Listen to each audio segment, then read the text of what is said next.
What up, YouTube Live? How's it going? How's it going? Tonight is Friday night, May 3rd. That's right, 2019. That means tomorrow is May the 4th. May the 4th be with you. So we'll celebrate it. What up, Robert? How's it going, brother? Mm. Oh my God. I just watched tonight's new Happy Friday to you, too. All new Warrior episode. And oh, so good. So good. This is probably my favorite episode so far. I'm glad to hear you're doing well, my friend. Robert is on the chat. Robert's a cool guy. Thank you so much for your support, brother. I appreciate it. Um, and this to to regular audiences, tonight's episode might be considered not might be. It is considered filler because it takes you away from the overarching arc. Oh, thank you, Robert, and I appreciate you. And so, but it's a filler that doesn't waste your time. Tonight's episode, it's a filler episode that doesn't feel because tonight it actually helps say something more about the lead characters, specifically Asan, who's played by Andrew Koji, and Young Jun, played by Jason Tobin. Oh my God! Okay, so um, tonight's episode also cranks up the western up to 11. You know, those of you, my fellow uh, God, I can't believe I'm forgetting the name of the movie. It crank it up to 11. The amplifier. It'll come to me again. So, uh, they really emphasize now this show. I never talked to you guys before in the previous reviews about the Western style that Warrior adopts because the story is set in the 1800s and probably like a not too long after Civil War. So it makes sense. It makes sense that the style is Western, that the music in the background is Western, and even the opening credit has that Western feel to it. But tonight they just really play that to the max. No pun intended, because it's on Cinemax. Dude, it's so good. The show. So what happens tonight? Okay, let me give you a context. So Young Jun and Assam, uh, they're on um they're on an assignment. So they're supposed to take this coffin, uh, and there's a dead body inside the coffin, obviously, back to San Francisco, and they're traveling through Nevada from wherever the coffin was, and they're traveling on this wagon, and just right off the bat, Western wagon travel. Come on, that I mean, if you've seen Quentin Tarantino's movies like Django Unchained or even the Hateful Eight has that long ass scene inside the wagon. And um, last year, the Coen Brothers, The Ballad of Buster Scruggs, uh, has one segment dedicated to just dialogue inside the wagon. It's such it's such a big part of Western. You gotta have a scene or two inside the wagon. There's gotta be a wagon travel if you want to have a story. And the other part is train, of course, and a saloon bar, right? My fellow Deadwood fans would know what I'm talking about. Um, so just right off the bat, they have this conversation. You got Young Jun and Assam and a bunch of Caucasian folks, and of course, right? One of the themes that keeps popping up in this show is racism and bigotry, especially toward Chinese people. So in this episode, it starts off with these white folks inside the wagon, pretty much talking shit about about Young Jun and Assam, and little do they know that Young Jun and Assam actually can understand them. Because the white folks are under the impression that they are under the impression that the Chinese folks, Yangjun and Assam, cannot understand English, and so they have to Something happens to the horses on the wagon, so they have to stay in this bar slash hotel. And when you say hotel in the Western, it also serves as a whorehouse. So of course there's prostitutes there, and the restaurant or the bar is run by a Chinese man and a Caucasian lady, a white lady. And some fun facts this episode: the Chinese man that runs the hotel, he is played by actor C.S. Lee. My favorite, one of my favorite character actors. I'm a big fan of his run on Dexter. Remember Dexter's the show Dexter? He played the foul-mouthed Vince Masuka. And here's the thing: C.S. Lee is actually Korean descent. He's Korean, but in tonight's episode, he plays Chinese, and he also guest starred a couple of times on Fresh Off the Boat, ABC's Fresh Off the Boat series. So that character is also Chinese. So it's interesting, and of course, the lead character Andrew Koji on this Warrior show, as I said, is of Japanese descent. But anyway, so it's good to see C.S. Lee show up, and he plays this guy, an immigrant from China, and he connects with Assam, because Assam is also an immigrant, and because they have this whole affinity, like, oh, do you remember back home? Oh yeah, oh, we're neighbors back home. Yeah, I used to go to that. Blah blah blah blah blah.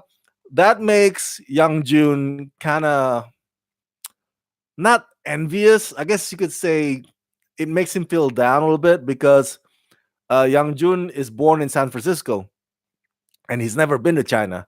And there's this profound moment when Yang Jun said, like, man, I was born here in San Francisco, but I'm not even American, and I'm a Chinaman who's never been to China. I don't belong anywhere. And that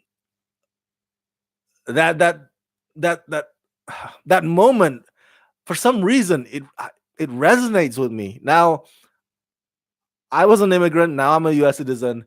But the whole thing with how some immigrants, even not immigrants, some people who were born here and they're automatically U.S. citizens. Sometimes they don't feel even belong here because um, the way the culture, or at least the way they experience the culture in their upbringing, they still feel like an outsider, and that's something that I think is not Young Jun is not the only person who ever felt that way. Um, so in that sense, that was a very profound moment on his part, at least in my opinion.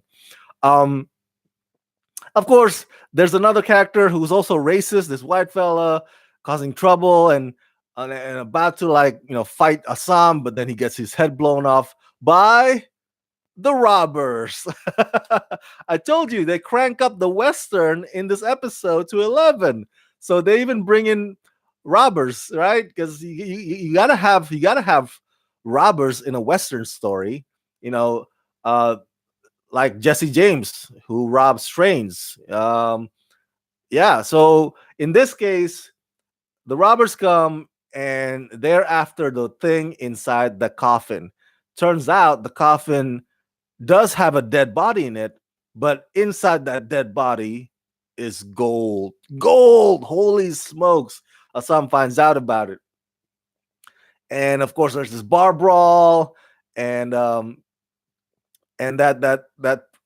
won the first fight, but then the white folks, the bad guys, the robbers, come back again at night, and that's when there's this, I guess, standoff is the word to call it. Another confrontation between the bad guys, the robbers, and the folks inside that bar. Oh my god, dude! I gotta say, the way the fights are choreographed is freaking awesome. It's freaking awesome. It's Cinemax, right? So Cinemax, it's like HBO, it's like Showtime. They do their best to show you all the gritty violence. In tonight's episode, there's one gnarly part. Assam uh, takes that guy's throat out. The one of the bad guys. He just. I was like, what the? Oh man, and that was his first move. Like there was this high tension between them, and talking smack, exchange of talking smacks between them. And I think at one point, Assam says like, "You better go before what? Before what?" And it's like, "Before I kill you." You don't want to get killed by me. I think you should go now. That's basically what he's saying. I'm paraphrasing. And of course, the bad guy's like, "No, we're not going. We're not going without the gold. You're gonna take us to the gold." And it's bam, he takes that guy's throat out, man. Literally, oh my god, so gnarly. Woo! Tonight's episode, by the way, is directed by Kevin Tancharoen. I hope I pronounced that last name correctly. Kevin Tancharoen is a pretty prominent TV director. He's directed a lot of TV episodes, The Flash, Legends of Tomorrow, and he also gave us that digital series Mortal Kombat Legacy. I remember at one point Kevin Tancharoen was supposed to direct the brand new Mortal Kombat movie, but that plan fell through ultimately, unfortunately. And yeah, I still want to see another Mortal Kombat movie though.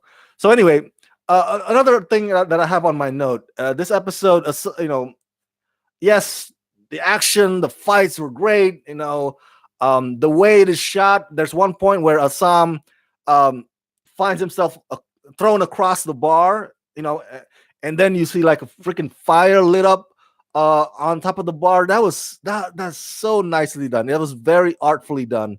Um, Man, it was good. It was good. I don't know how else to describe it. Now, aside from that, there's also a drama. Because Young Jun has this whole epiphany, like, oh man, I don't belong anywhere. I'm Chinese. I was born here, but then Americans hate me, or Americans are racist towards me, and I'm a Chinese, but never been to China. So he has that thing going on. Assam, his epiphany, it has to do with C.S. Lee's character Lu, the Chinese owner of the bar, and the white lady who is also the co-owner of the bar. Turns out Lu and the white lady are lovers. They're a couple. And if my fellow Warrior fans, you would recall last week, Assam had sex with the mayor's wife, the white lady, Penelope. So, and this is 1800s, and racism runs high. Unfortunately, prejudice runs high. So, Chinese people are looked down upon, but he's like, I kind of have this feeling. I have feelings. I have feelings for this mayor's wife, Penelope, and so he sees Lou and Lou's white lady, and they really like in each other's embrace. They really genuinely care for each other. They have public display affection. They don't care the PDA.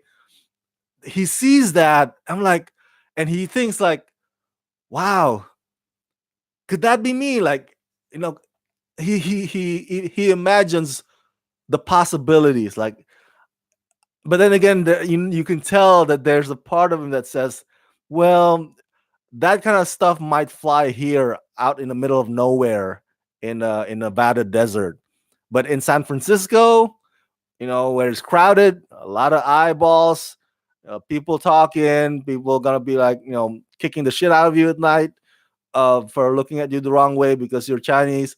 In San Francisco, that stuff probably wouldn't fly. But you could tell, looking at Assam's eyes, staring at the couple, Lou and the white lady, really lovey-dovey towards each other. You can tell that Assam has this like, man, if only reality is different. If only the world that we're living in San Francisco is not that kind of world. If only the world that we live in allows for me and such a lady like Penelope be together.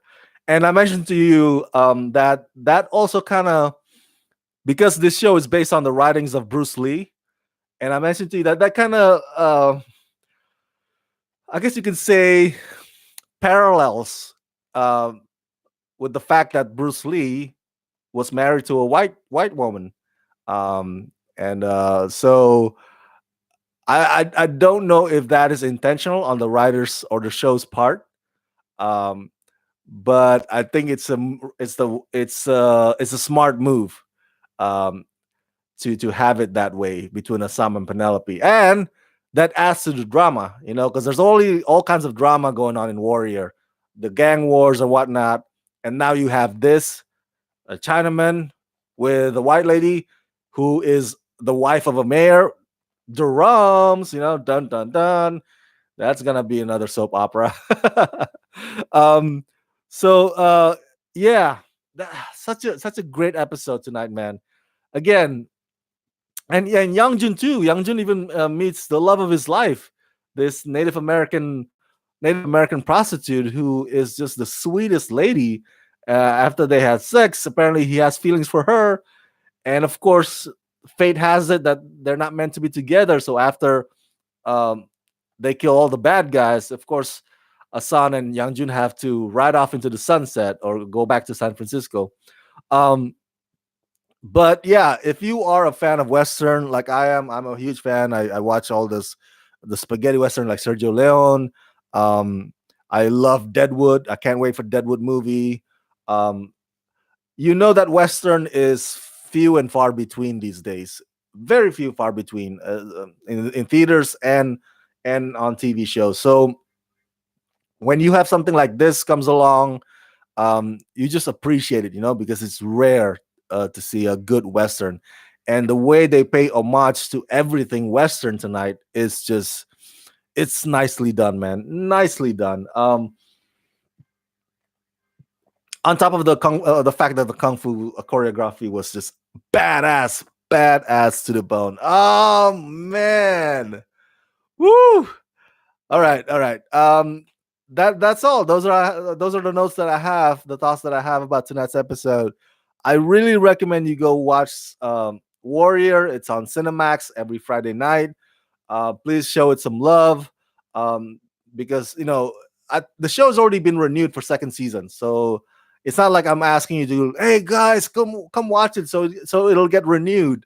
It's already renewed, but I'm asking you to watch it because so that you don't miss out on what is an awesome show. And they filmed this in Cape Town, South Africa. I don't know if they're still filming it right now or they're filming for season 2, but imagine like an actor like C.S. Lee who shows up just for one episode. He has to travel all the way to freaking South Africa just to film his part. But I'm sure it's all worth it, man. Hell, I know it'd be worth it if I was him. So, yeah, go check out Warrior. Thank you so much for tuning in on this live review of season 1, episode 5, a filler episode that's badass. And the title also is the title is unapologetic. The title is The Blood and the Shit. I mean, they're not mincing words about it. So, yeah, share your thoughts. If you've seen the episode, do you agree or disagree with my assessment? Let me know. Let me know your thoughts down below. And as always, subscribe. Press that like button, ring that bell. And if you can help support my channel, please do so at patreon.com/ramascreen. Shout out to Robert. Thank you, Robert, for supporting this channel. Join Robert right now at patreon.com/ramascreen. Let's rock this. Do do do do do do do do do.